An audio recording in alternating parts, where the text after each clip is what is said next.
सभी को नमस्कार। शिक्षक दिवस पर आयोजित इस महत्वपूर्ण व्याख्यान में आप सभी का स्वागत है।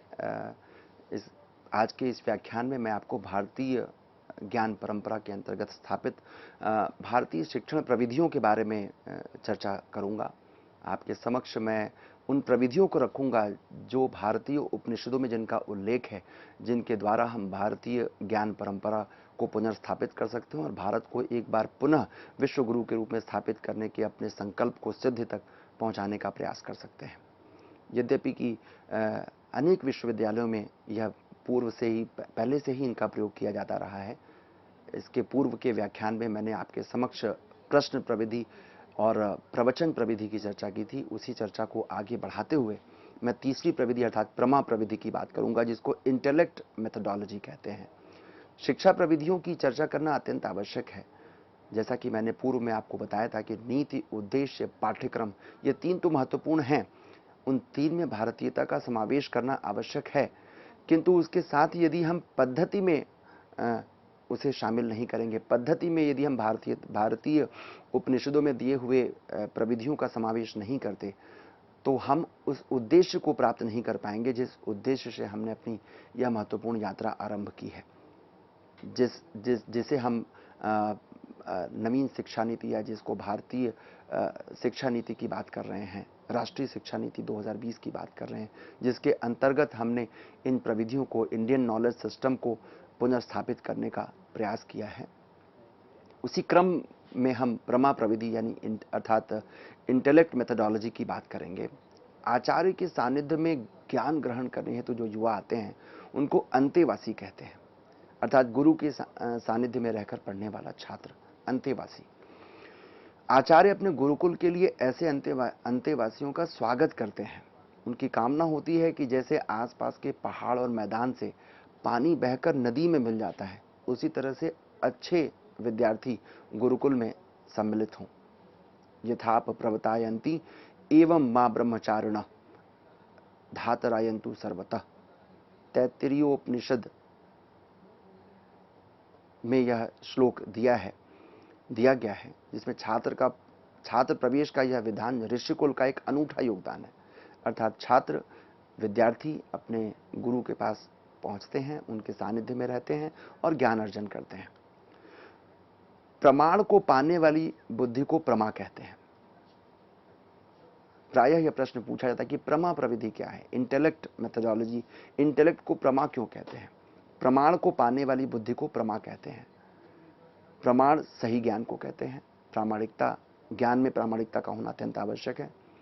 प्रमाण के लिए प्रमा का शुद्ध होना आवश्यक है। भारत में ज्ञान प्राप्ति हेतु इंद्रिय संयम अर्थात ब्रह्मचर्य अनिवार्य है। वर्तमान शिक्षा प्रणाली में इसका कोई प्रत्यक्ष स्थान तो नहीं मिलता है, किंतु अप्रत्यक्ष रूप से हमारे गुरुजन इसकी चर्चा करते रहे हैं और करते रहेंगे। यही कारण है कि इस शिक्षा विधि में ज्ञान के स्थान पर सूचना का ही महत्व रहा है। यदि हम पश्चिमी शिक्षा पद्धति की बात करें तो वहां सूचना को ही ज्ञान मानते हैं।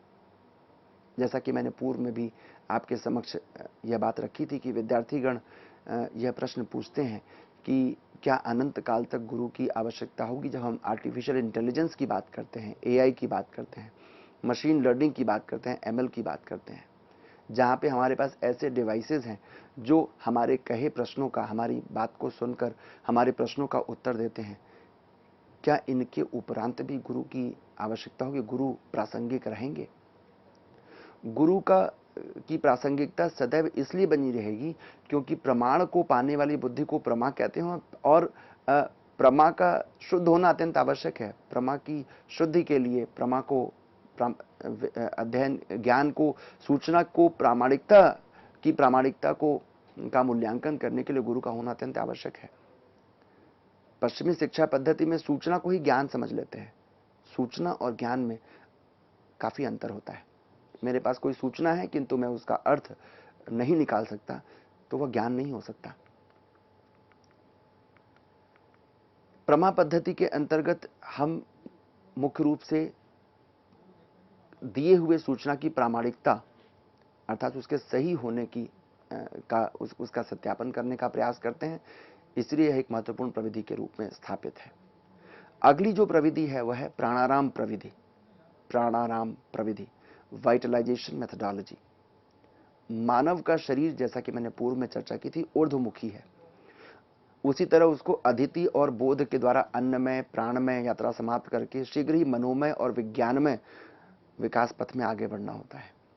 हम विज्ञानमय कोष की बात करते हैं, मनोमय कोष की बात करते हैं, पंचकोश की जो यात्रा है, पंचात्मिक विकास की बात करते हैं। इस रीति से मानव देव भाव से ऊपर आत्म भाव पाकर स्वयं को मनस्पति, वाक्पति, चक्षुष्पति, श्रोत्रपति व विज्ञानपति बनता है। यही कारण है कि प्राणायाम प्रविधि के अंतर्गत हम अदिति आनंद भाव के प्रतिफल की प्रतीक्षा में होते हैं। हमारा अंतिम उद्देश्य यही होता है। वैश्विक प्राण भाव में बोध प्राप्त करके आचार्य और अंतेवासी ज्ञान प्रवाह में एकात्म बनते हैं। भारतीय ज्ञान परंपरा में गुरु और शिष्य दोनों एक साथ एकात्म रूप से ज्ञान अर्जन करते हैं। एक साथ सहना भवतु सहनौ भुनक्तु की बात करते हैं। सह वीर्यम करवावहि तेजस्विना वधीतमस्तु मां विद्विषावहै की बात करते हैं। प्राणायाम प्रविधि हमारी मनोमय और विज्ञानमय की यात्रा में हमारा सहयोग करती है, हमारा मार्ग प्रशस्त करती है।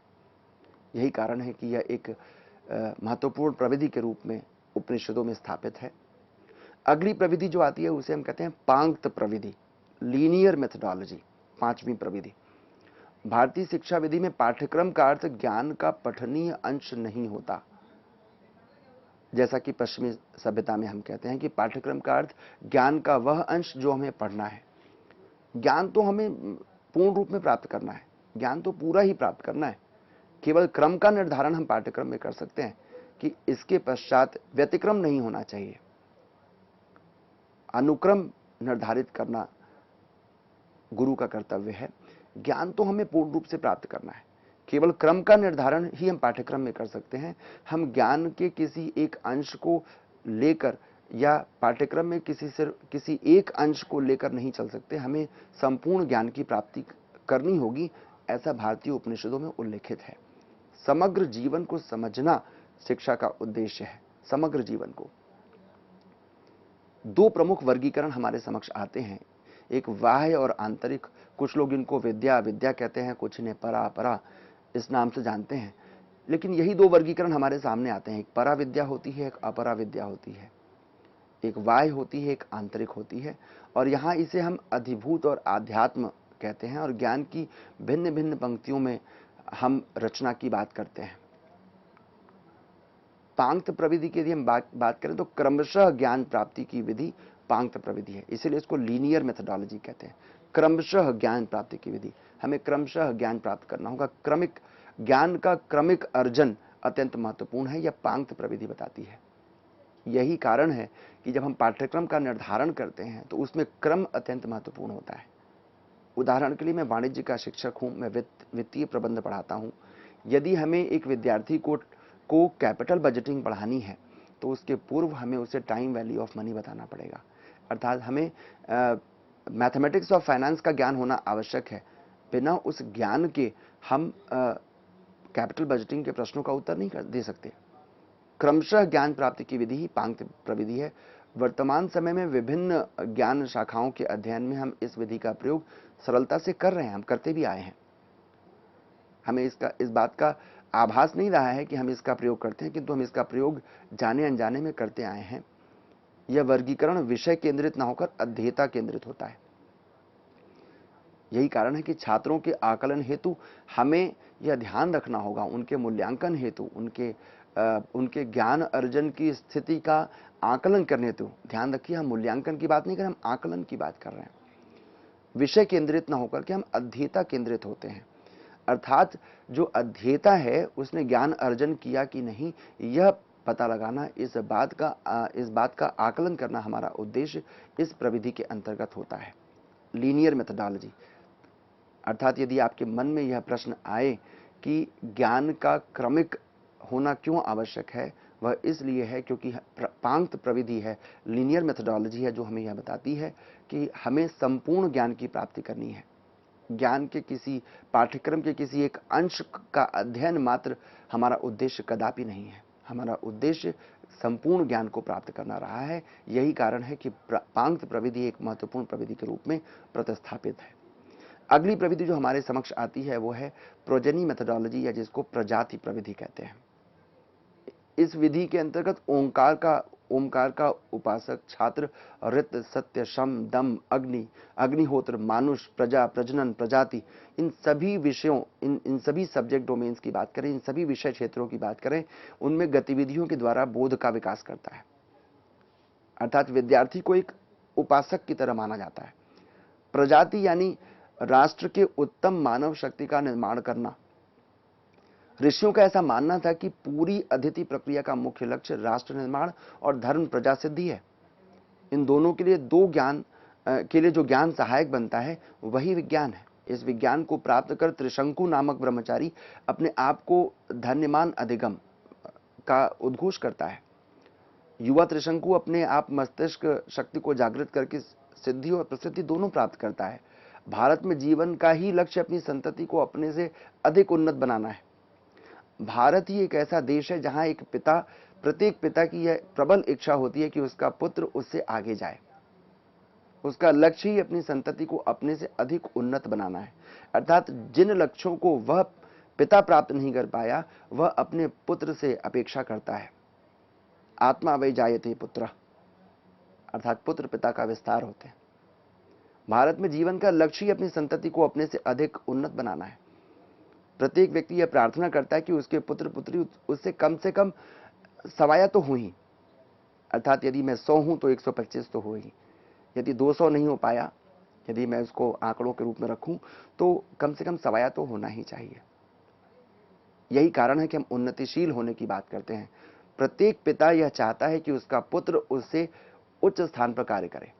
जिस कार्यस्थल पर एक पिता कार्य कर रहा होता है, उसकी यह प्रबल इच्छा होती है कहीं ना कहीं कि उस कार्यस्थल में यदि वह उसका पुत्र कार्य करने आता है तो वह उसके सर्वोच्च पद पर आसीन होकर आए। यह भारतीय संस्कृति है, यह भारतीय प्रविधि है, यह भारतीय शिक्षा का उद्देश्य है। अगली जो प्रविधि आती है वो प्रमोद प्रविधि, जिसको हम जॉयफुल मेथोडोलॉजी कहते हैं। भारत में वर्कशॉप का कोई स्थान नहीं है। भारतीय ज्ञान प्रविधि में वर्कशॉप का स्थान नहीं है, कार्यशाला का स्थान नहीं है। हम आनंदशाला की बात करते हैं, प्रमोद प्रविधि की बात करते हैं। अर्थात वह शिक्षा को एक बोझ के रूप में ना ले, अपितु उसको आनंदशाला के रूप में ले। मानव की यात्रा में प्रमाद और प्रमोद दोनों में द्वंद्व चलता रहता है। जो पंचात्मिक विकास की यात्रा में प्रगति के पथ पर आगे बढ़ते हैं वो प्रमोद का अनुभव करते हैं। अर्थात जो पंचात्मिक विकास है, जो हमारी यात्रा है, उसमें प्रमोद का अनुभव करना अत्यंत आवश्यक है। और प्रमोद क्या है? प्रमाद से दूर रहना ही प्रमोद है। विशेष रूप से सत्य, धर्म, कुशल, प्रगति, देव पितृ कार्य आदि में प्रमाद से दूर रहना ही एक शिक्षित व्यक्ति का उदात्त चरित्र होता है। वर्तमान में यदि हम विद्यालयी शिक्षा की बात करें, शालेय शिक्षा की बात करें, तो फिनलैंड को सबसे अग्रणी देश माना जाता है। वहां आनंददायी शिक्षण विधि को ही अपनाया गया है। आप जानकर आश्चर्यचकित होंगे कि भारतीय ज्ञान प्रविधि में आनंदशाला की बात पूर्व में ही कही गई है। वहां क्रीड़ा, कला, प्रयोग आदि को ही महत्व दिया जाता है। पठन पाठन को गौण स्थान दिया गया है। प्रतिदिन 8 घंटे की शालेय अवधि अर्थात विद्यालयी अवधि में केवल 2.5 घंटे ही वहां पर औपचारिक पठन पाठन का कार्य किया जाता है। आनंद केंद्रित शिक्षा को आजकल महत्व दिया जाने लगा है, क्योंकि वह अब हमें समझ में आने लगा है कि रसमय शिक्षा ही वास्तविक शिक्षा है। अर्थात विद्यार्थी की रुचि बनी रहे, जिसके लिए आवश्यक है कि शिक्षा को आनंद केंद्रित बनाया जाए। यह कोई नई बात नहीं है, पूर्व में स्थापित है, हमारी प्रविधियों में पूर्व में ही स्थापित है। यह अलग बात है कि अब हमें इसका आभास होने लगा है कि आवश्यकता इस बात की है कि हम प्रमोद प्रविधि का भी अनुपालन करें। शास्त्रीय पद्धति से प्रतिष्ठित करने पर तुरंत यह जो अभिनव प्रयोग है यह सर्वव्यापी हो जाएगा। यदि हम इसको शास्त्रीय पद्धति से प्रतिष्ठित करें तो यह सर्वव्यापी हो जाएगा। भारत में वर्तमान में अनेक ऐसे विद्यालय हैं जो इस प्रविधि का प्रयोग कर रहे हैं। और विद्यार्थियों को आनंद केंद्रित शिक्षा प्रदान करने की दिशा में अग्रसर है। अगली जो प्रविधि है पर्यटन प्रविधि, स्टडी टूर मेथोडोलॉजी। औपनिषदीय स्रोतों में अगणित आचार्य अंतेवासी के ऐसे उदाहरण मिलते हैं जो गुरु गृहवास से मुक्त आदान प्रदान से ज्ञान की चरम सीमा तक पहुंचने की बात करते हैं। प्रजापाते, सत्यकाम, जिज्ञासु, नारद आदि गुरु के सामने जाकर संवाद द्वारा, संचार द्वारा विद्या ग्रहण कर सके थे। अर्थात इस प्रविधि के अंतर्गत हम पर्यटन प्रविधि समग्र व्यावहारिक ज्ञान के लिए अत्यंत उपयोगी है। कुछ विषय तो ऐसे हैं जहां पर पर्यटन प्रविधि का प्रयोग किए बिना ज्ञान अर्जन करना संभव ही नहीं है। अध्ययन यात्रा के रूप में आज की शिक्षा में इस विधि का प्रयोग कुछ मात्रा में होता है, किंतु विशिष्ट उद्देश्य के लिए इसके अनिवार्य प्रयोग को आरंभ करने की आवश्यकता है। यदि हम इतिहास की बात करें एक विषय के रूप में, ऐतिहासिक, भौगोलिक तथा वैज्ञानिक विषयों में पर्यटन को अनिवार्यतः उपयोग में लिया जा सकता है और लिया भी जा रहा है। यदि हम इसरो की बात करें, हम चंद्रयान की बात कर रहे हैं, चंद्रमा पर हम पहुंच चुके हैं। इसरो आदि में भेंट से अंतरिक्ष, अणु ऊर्जा आदि का प्रत्यक्ष ज्ञान विद्यार्थियों को संभव है यदि हम उन्हें वहां भेजते हैं। इतिहास का विद्यार्थी यदि वह ऐतिहासिक स्थलों पर पर्यटन नहीं करेगा तो उसे महत्वपूर्ण ज्ञान से वंचित रहेगा। मात्र प्रवचन से कार्य सिद्धि संभव नहीं है, मात्र प्रवचन से ज्ञान संभव नहीं है। पर्यटन भी एक महत्वपूर्ण प्रविधि के रूप में स्थापित है। अगली प्रविधि है प्रज्ञान प्रविधि, लर्निंग मेथोडोलॉजी। ज्ञान मार्ग में पहले सोपान में तर्क वितर्क से यात्रा शुरू होती है।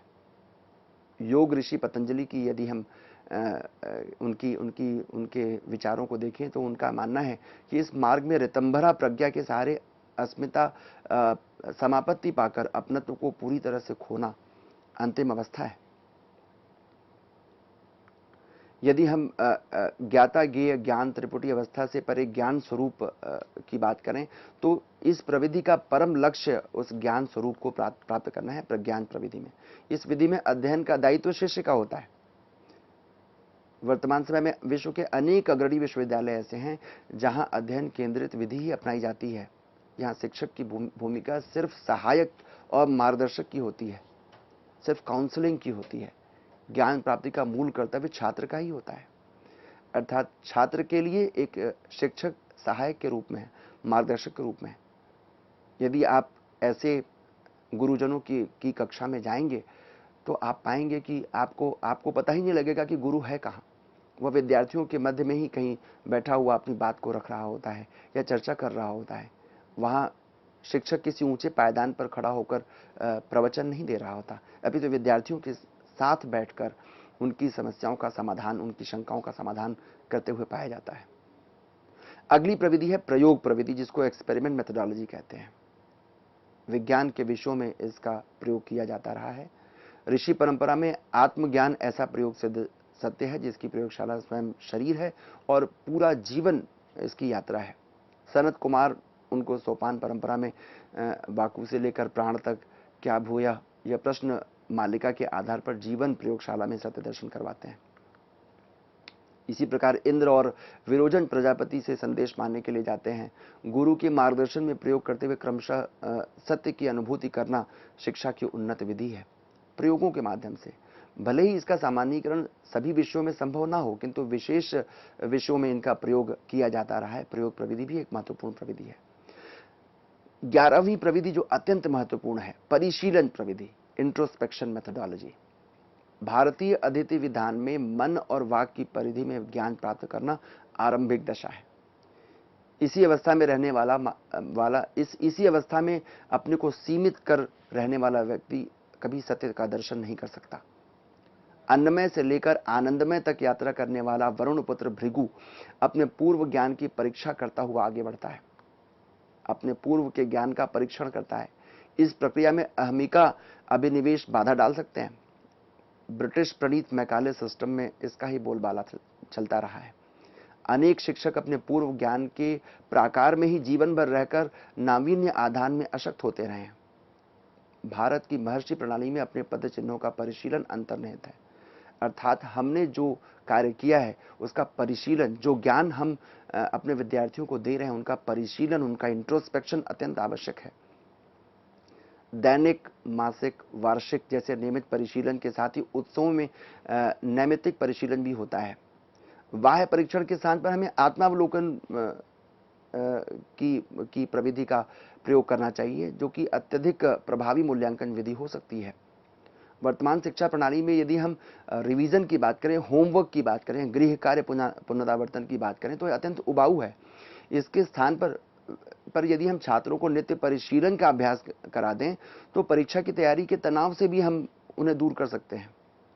आज हमारे देश के प्रधानमंत्री मन की बात में कुछ और नहीं, इसी परिशीलन प्रणाली की बात करते हैं कि विद्यार्थी शिक्षा को बोझ के रूप में ना ले।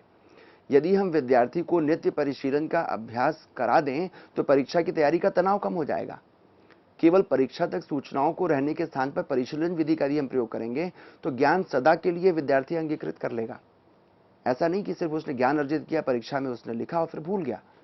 यदि हम परिशीलन प्रविधि का प्रयोग करें तो वह ज्ञान को सदा के लिए अंगीकृत कर लेगा और वह ज्ञान विद्यार्थी के साथ सदा के लिए उसके साथ रहेगा। अंतिम प्रविधि परिष्कार प्रविधि, रिफाइनमेंट मेथोडोलॉजी, जो हमारी पंचात्मिक यात्रा को सफल बनाने में अत्यंत आवश्यक है। कृतार्थो ही नाम आचार्यो भवति नावर भविष्य, भाष्य तैत्तिरीयोपनिषद में इसका उल्लेख है। स गुरु यह क्रिया कृत्वा वेदमस्मय प्रयच्छति, यह याज्ञवल्क्य की स्मृति में दिया हुआ श्लोक है। जो व्यक्ति व्यावहारिक पक्ष में प्रयोग करके संस्कार और परिष्कार के लिए सदा सर्वदा मुक्त मनस्क होता है, वह अभ्यास और सम्मान के द्वारा उच्च कोटि पर पहुंच सकता है। परिष्कार प्रविधि का यदि हम प्रयोग करते हैं और यदि एक शिक्षक व्यावहारिक पक्ष में प्रयोग करके संस्कार और परिष्कार के साथ चलता है तो वह अपने व्यक्तित्व में आचार्यत्व को अपनाता है, गुरुत्व को लाता है। और इन 12 प्रविधियों का जिनका हमने यहाँ उल्लेख किया, इसमें परिष्कार प्रविधि के अंतर्गत ज्ञान को परिष्कृत करना अत्यंत आवश्यक है। अर्थात यदि मैं विद्यार्थियों के समक्ष ज्ञान को लेकर जा रहा हूं, प्रवचन देने जा रहा हूं, तो वह वचन प्रकृष्ट होना चाहिए, उत्कृष्ट होना चाहिए। विद्यार्थी के अंदर यह अनुभूति आनी चाहिए कि हमें परिष्कृत ज्ञान प्राप्त हो रहा है। ज्ञान का परिष्करण करना अत्यंत आवश्यक है। यही कारण है कि गुरु को अपने अंदर आचार्यत्व को अपनाने की आवश्यकता है, अपने व्यक्तित्व में आचार्यत्व को अपनाने की आवश्यकता है। यदि हम इन 12 प्रविधियों का प्रयोग करें जो उपनिषदों में जिनका उल्लेख है, तो मेरा यह मानना है कि इन 12 प्रविधियों के प्रयोग के माध्यम से हम भारतीय ज्ञान परंपरा को पुनर्स्थापित करने के अपने लक्ष्य को सिद्धि तक पहुंचा पाएंगे। विचार कीजिए, पश्चिमी सभ्यता में टीचिंग पेडागोजी के नाम पे, लर्निंग पेडागोजी के नाम पे 3-4 प्रविधियां उपलब्ध हैं और हमारे उपनिषदों को देखिए, 12 प्रविधियां हमारे पास हैं। परिष्कार की बात हम करते हैं, इंट्रोस्पेक्शन की बात करते हैं, रिफाइनमेंट की हम बात करते हैं, जो मुझे ऐसा लगता है कि शायद ही कोई ऐसी सभ्यता होगी जहां परिष्कृत ज्ञान की बात होती हो, रिफाइनमेंट मेथोडोलॉजी की बात होती हो। रिफाइनमेंट एक मेथोडोलॉजी के रूप में, परिष्करण एक मेथोडोलॉजी के रूप में, प्रविधि के रूप में स्थापित हो। भारतीय ज्ञान परंपरा में यदि हम इन 12 प्रविधियों को हम अपने विद्यार्थियों तक पहुंचा पाए तो हम अपने इस लक्ष्य को प्राप्त कर पाएंगे। भारतीय ज्ञान परंपरा, इंडियन नॉलेज सिस्टम को पुनर्स्थापित करने के अपने लक्ष्य को पूरा कर पाएंगे। और यहां पे मैं यह कहना चाहूंगा कि भारतीय ज्ञान परंपरा में यह कहा जाता है कि विद्यार्थी अपने गुरु से ज्ञान का सिर्फ 25%, 1/4 ज्ञान प्राप्त करता है। इसके लिए एक श्लोक है, आचार्यात् पादम आधत्ते पादम शिष्य स्वमेधया पादम सब्रह्मचारिभ्यम पादम कालक्रमेण च। अर्थात meaning thereby a student gets quarter knowledge from his teacher. अर्थात 25% ज्ञान हम अपने गुरु से प्राप्त करते हैं, अगला 25% हमें अपनी स्वयं की स्वमेधा, अपनी मेधा से, अपनी इंटेलिजेंस से प्राप्त होता है। उसके बाद अगला 25% वह हम अपने विद्यार्थियों से, अपने साथ काम करने वाले लोगों से, अर्थात पीयर लर्निंग की बात करते हैं। और अंतिम 25% हम अनुभव के साथ अर्जित करते हैं। इसी के साथ मैं अपनी वाणी को विराम देता हूं। आशा है कि भारतीय शिक्षण प्रविधि पर मेरे द्वारा दिया गया यह व्याख्यान आपके लिए उपयोगी सिद्ध होगा। इसी के साथ आपको एक बार पुनः शिक्षक दिवस की ढेर सारी शुभकामनाएं। आप सभी को प्रणाम, सभी को नमस्कार, धन्यवाद।